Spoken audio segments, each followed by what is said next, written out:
안녕하세요. 돈파는 가게 대표사원 김강주입니다. 나이 60이 넘으면 이것저것 걱정이 많아집니다. 그 가운데서 가장 큰 걱정은 단연코 돈이 아닐까 생각합니다. 예컨대 지금 내가 가진 재산으로 죽을 때까지 걱정 없이 살 수 있을까 하는 것이죠. 그래서 나이가 들수록 많은 사람들이 돈을 더 많이 가지기를 원합니다. 그래야 노후가 편안하다고 생각하기 때문이죠. 그런데 지난 20년 이상을 많은 은퇴자들, 연세 있는 분들을 상담하고 또 그분들이 가진 노후 자산을 관리하면서 제가 느낀 것은 돈이 많고 적음을 떠나서 이것이 가장 중요하다. 이것이 없으면 노후 인생을 망칠 수 있다라고 생각합니다. 그래서 오늘은 이것이 무엇일까? 제가 최근에 상담한 사례를 함께 공유하면서 정말 돈이 많고 적음을 떠나서 그것보다 먼저 필요한 이것이 무엇인지를 말씀드리고 그것을 구체적으로 나의 노후 또 나의 재정에 어떻게 적용할 때 나의 노후가 훨씬 걱정 없이 행복한 인생이 될 수 있다라는 것을 함께 나누겠습니다.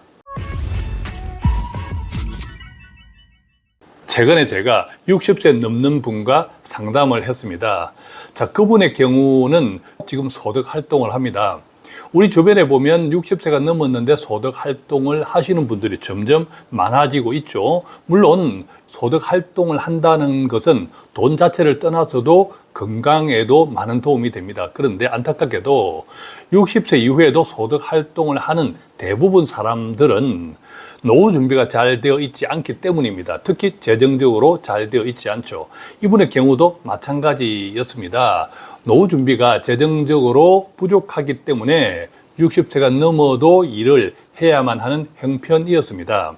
자, 그런데 어쨌든 60세가 넘어도 소득 활동을 하고 있다는 것은 기회입니다. 그죠? 부족한 노후 준비를 잘할 수 있는 기회라는 거죠. 그런데 60세 넘어서 소득 활동을 하고 있다고 하더라도 평생 오랫동안 일을 할 수는 없죠.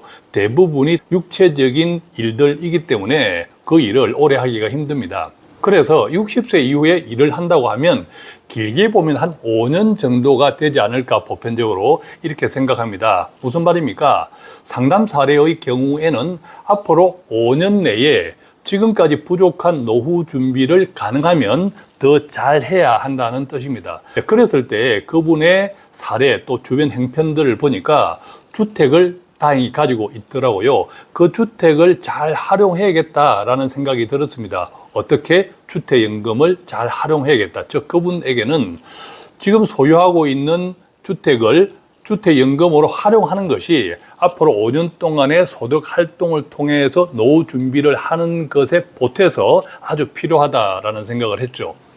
그렇다고 지금 당장 주택연금을 가입하라라고 말씀을 드리지는 않았습니다. 가능하면 주택연금은 70세 이후에 가입하는 것이 좋습니다. 그 이유는 나중에 따로 설명드리겠습니다. 자, 그런데 이 주택연금이라고 하는 것은 가입 당시의 주택 가격 그리고 가입 당시의 나이가 매달 받는 주택연금을 결정한단 말이죠.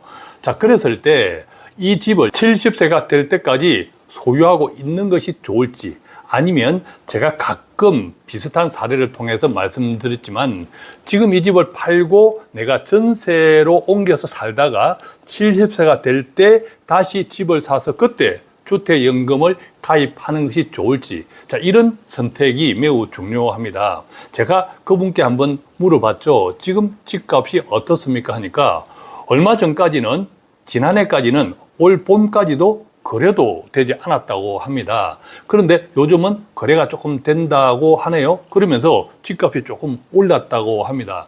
그래서 제가 이런 말씀을 드렸죠. 그러면 지금 집값이 조금 올랐고 그래서 거래가 될 때 지금 집을 파는 것이 어떨까? 그래서 팔고 전세를 옮겨가 있는 것이 어떨까? 그랬을 때 어쨌든 지금 현재 조금 올라간 집값을 보존할 수 있으니까 그렇게 말씀을 드렸더니 이분의 생각은 달랐습니다. 집값이 계속 오를 거다라는 거죠.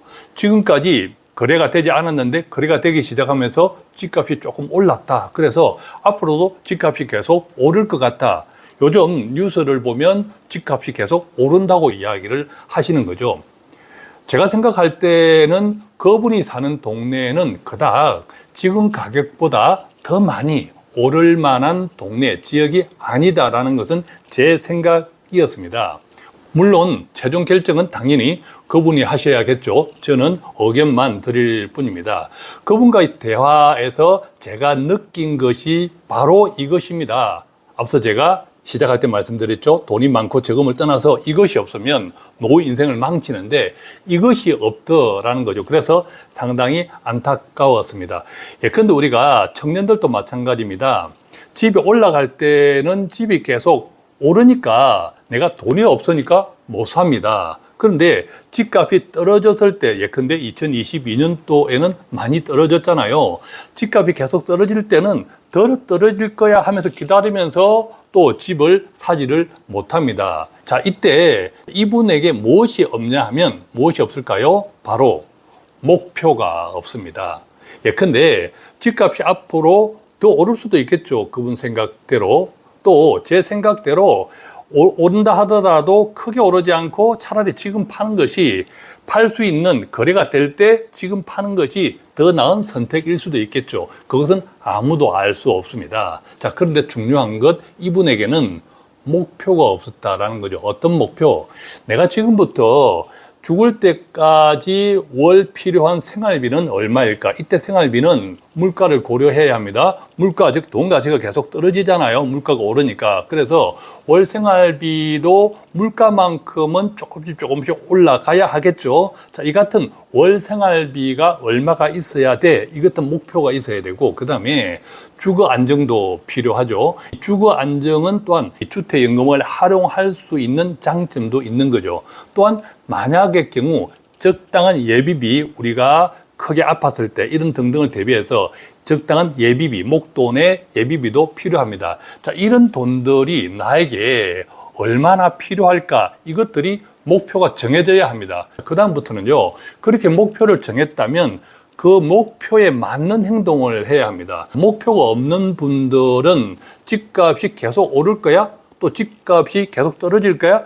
오로지 집값만 쳐다봅니다. 목표가 없기 때문이죠. 제가 이분께 말씀드렸던 것은 구체적으로 설명을 못 드리겠지만 이 시간에는 그분의 경우, 그분의 행편을 보니까 지금 집을 팔고 오히려 전세를 옮겨서 이 집값을 보존한 다음에 70세 때 주택연금에 가입하는 것, 그분이 가진 여러 가지 형편을 종합해 볼 때 그분이 앞으로 돌아가실 때까지 살아갈 때 크게 걱정 없는 노후가 가능하겠다라는 생각으로 말씀을 드렸던 건데, 이분의 경우에는 그 같은 목표 자체가 확실하지 않다 보니까 거저 눈앞에 보이는 집값이 오르고 있는 이것만 나한테 확 들어온 거죠. 그런데 만약에 집값이 오르기를 멈추고 떨어진다. 근데 거래도 되지 않는다. 이때는요, 집값이 떨어지면서 거래가 되지 않는다라고 하는 것은 지금 시세보다 더 가격을 낮추어야 내 집을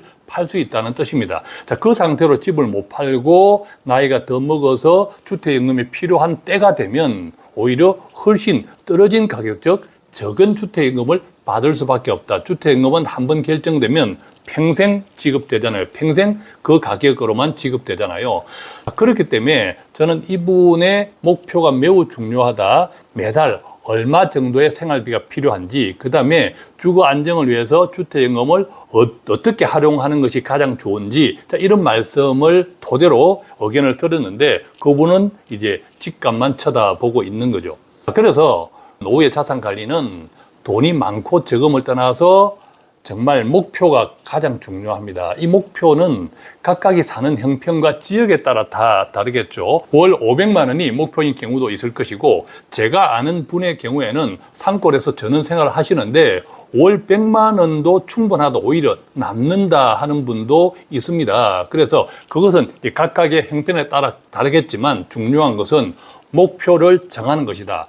만약 목표도 없이 많으면 많을수록 좋아, 무조건 많이만 하면 어떤 일이 생기냐 하면요, 외람되지만 제가 가끔씩 즐겨 읽는 말씀이 있습니다. 누가복음 12장 16절에서 20절 말씀인데 어떤 게 나오냐면요, 한 부자가 그 밭에 소출이 풍성하여 내가 곡식 쌓아둘 곳이 없으니 어찌할까 하고 이렇게 생각했다고 합니다. 내가 곡간을 더 크게 지어서 모든 곡식과 물건을 거기에 쌓아두리라 했는데 하나님이 이르시되 어리석은 자여 오늘 밤에 내 영혼을 도로 찾으리니 그러면 내가 준비한 것이 누구의 것이 되겠느냐 하셨다는 말씀입니다.